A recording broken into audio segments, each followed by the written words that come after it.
Hi dears, എന്തൊക്കെയാണ് എല്ലാവരുടെയും വിശേഷങ്ങൾ? എല്ലാവർക്കും സുഖമല്ലേ? ഞാനിന്നിവിടെ ഒരു ഈവനിങ് സ്നാക്സിൻ്റെ റെസിപ്പിയുമായിട്ടാണ് വന്നിട്ടുള്ളത്.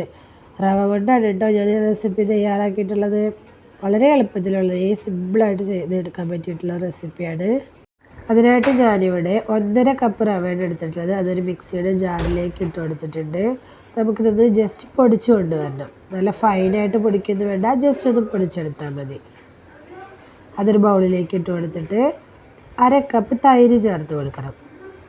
അതിലേക്ക് കുറേശ്ശെ വെള്ളം ഒഴിച്ച് കൊടുത്തിട്ട് നമുക്കിതൊന്ന് ഇളക്കി യോജിപ്പിച്ചെടുക്കണം. ആദ്യം തന്നെ ഒരുപാട് വെള്ളം ഒഴിച്ച് കൊടുക്കരുത്. ആവശ്യത്തിന് നോക്കി വേണം കുറേശ്ശെ ഒഴിച്ച് കൊടുക്കാൻ കേട്ടോ. ഇതിങ്ങനെ ഒരു തിക്കായിട്ടുള്ള പരുവമാകുമ്പോൾ നമുക്കിതൊന്ന് മൂടി 20 മിനിറ്റ് നേരം റെസ്റ്റ് ചെയ്യാൻ വയ്ക്കാം. ഇതിലേക്ക് 2 ഉരുളക്കിഴങ്ങ് കൂടി ഈ സൈസിലുള്ള 2 ഉരുളക്കിഴങ്ങിന് എടുത്തിട്ടുള്ളത് ഇത് പുഴുങ്ങി പൊടിച്ചെടുക്കണം കേട്ടോ. 20 മിനിറ്റിന് ശേഷം നമ്മൾ കുഴച്ച് വെച്ചിട്ടുള്ള മാവ് ഇതുപോലെ ആയിട്ടുണ്ടാവും, തിക്കായിട്ടിരിക്കുന്നുണ്ടാവും. അതിലേക്ക് നമ്മൾ പുഴുങ്ങി പൊടിച്ചെടുത്ത് വെച്ചിട്ടുള്ള പൊട്ടറ്റോ ചേർത്ത് കൊടുക്കാം.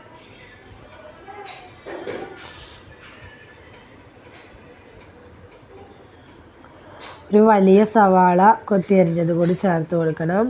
ചെറുതാണെങ്കിൽ 2 എടുക്കണം കേട്ടോ. കുറച്ച് കറിവേപ്പില, ഒരു ചെറിയ കഷ്ണം ഇഞ്ചി അരിഞ്ഞത്, പച്ചമുളക്. ഞാനിവിടെ 2 പച്ചമുളകാണ് ചേർത്തിട്ടുള്ളത്. ഓരോരുത്തരുടെ എരിവിനനുസരിച്ച് പച്ചമുളകിൻ്റെ അളവിലൊക്കെ മാറ്റം വരുത്താവുന്നതാണ് കേട്ടോ. അതിലേക്ക് 1/4 ടീസ്പൂൺ കായംപൊടി ചേർത്ത് കൊടുത്തിട്ടുണ്ട്. 1/4 ടീസ്പൂൺ ബേക്കിംഗ് സോഡ, ആവശ്യത്തിന് ഉപ്പ്. ഇത്രയും ചേർത്ത് കൊടുത്തിട്ട് ഇത് നല്ല പോലെ ഒന്ന് മിക്സ് ചെയ്തെടുക്കണം കേട്ടോ. ഞാൻ ആദ്യം സ്പൂൺ വെച്ചിട്ടൊക്കെ ഒന്ന് മിക്സ് ചെയ്ത് നോക്കാൻ നോക്കി, പക്ഷെ നടന്നില്ല. ഞാൻ പിന്നെ കൈ വെച്ച് തന്നെ അതാണ് മിക്സ് ചെയ്തെടുത്തു കേട്ടോ. അങ്ങനെ മിക്സ് ചെയ്തെടുക്കുന്നതാണല്ലോ എളുപ്പം. അപ്പം മാവ് കുറച്ചും കൂടി തിക്കായിട്ട് തോന്നുന്നുണ്ടെങ്കിൽ 2-3 ടേബിൾ സ്പൂൺ വെള്ളം കൂടി ചേർത്ത് കൊടുത്ത് നന്നായി കുഴച്ചെടുക്കണം. നല്ല ലൂസായി പോകരുത് കേട്ടോ. ശേഷം ചീനച്ചട്ടി അടുപ്പത്ത് വയ്ക്കുക. എണ്ണ ചൂടായി വന്ന ലോ ഫ്ലെയിമിലിട്ടിട്ട് നമുക്ക് മാവ് ഇതുപോലെ നുള്ളിയിട്ട് കൊടുത്തിട്ട് ഫ്രൈ ചെയ്തെടുക്കണം. ലോ ഫ്ലെയിമിലിട്ടിട്ട് വേണം നമുക്കിതിനെ ഫ്രൈ ചെയ്തെടുക്കാൻ. അല്ലെങ്കിൽ മുകൾ വശം നല്ല മുരിഞ്ഞ കളറാവും, പക്ഷെ ഉൾഭാഗം വേവാതിരിക്കും കേട്ടോ.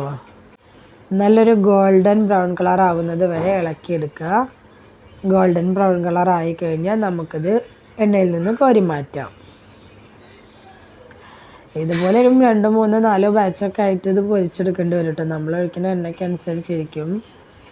ഞാനിവിടെ 2-3 ബാച്ചായിട്ടാണ് ഇത് പൊരിച്ചെടുത്തിട്ടുള്ളത്. പിന്നെ സബ്സ്ക്രൈബ് ചെയ്യാതെ കാണുന്ന നമ്മുടെ കൂട്ടുകാരുണ്ടെങ്കിൽ ഒന്ന് സബ്സ്ക്രൈബ് ചെയ്യണം കേട്ടോ. ഇഷ്ടമാവുകയാണെങ്കിൽ ലൈക്ക് ചെയ്യാനും നിങ്ങളുടെ ഫ്രണ്ട്സിനും ഫാമിലിക്കും ഒന്ന് ഷെയർ ചെയ്ത് കൊടുക്കാനും മറക്കല്ലേ. ലോ ഫ്ലെയിമിലിട്ടിട്ട് വേണം ഇത് ഫ്രൈ ചെയ്തെടുക്കാൻ കേട്ടോ. ആ ഒരു കാര്യം മാത്രം ശ്രദ്ധിച്ചാൽ മതി. 4 മണിക്ക് കട്ടൻ ചായൻ്റെ കൂടെ ഇപ്പോൾ ഒന്നുമില്ല എന്ന് വിചാരിച്ചിങ്ങനെ ഇരിക്കുന്ന സമയത്ത് ഒന്ന് ട്രൈ ചെയ്ത് നോക്കിയൊക്കെ. അത്യാവശ്യം വലിയ കുഴപ്പമില്ലാത്തൊരു ടേസ്റ്റൊക്കെ ഉണ്ട് ഇതിന്. ഇതുവരെ ഈ രീതിയിൽ ഒന്ന് ട്രൈ ചെയ്ത് നോക്കിയിട്ടില്ല എന്നുണ്ടെങ്കിൽ ഒന്ന് ട്രൈ ചെയ്ത് നോക്കി കേട്ടോ. അപ്പോൾ ഞാനിവിടെ മുഴുവനും ഫ്രൈ ചെയ്തെടുത്തിട്ടുണ്ട്. പുറം വശം നല്ല ക്രിസ്പി ആയിട്ട് ഉള്ളിൽ നല്ല സോഫ്റ്റ് ആയിട്ടാണ് ഈ സ്നാക്സ് ഉണ്ടാവുക. എല്ലാവർക്കും ട്രൈ ചെയ്ത് നോക്കാൻ പറ്റിയിട്ടുള്ളൊരു സിമ്പിൾ റെസിപ്പിയാണ് കേട്ടോ. സബ്സ്ക്രൈബ് സപ്പോർട്ട് ചെയ്ത എൻ്റെ എല്ലാ കൂട്ടുകാർക്കും ഒരുപാട് താങ്ക്സ്. വീഡിയോ ഇഷ്ടമായാൽ ലൈക്ക്, ഷെയർ, കമൻറ്റ് ചെയ്യാൻ മറക്കല്ലേ. സിമ്പിൾ ആൻഡ് ഈസി റെസിപ്പിയുമായി ഞാൻ വീണ്ടും വരാം. ബൈ.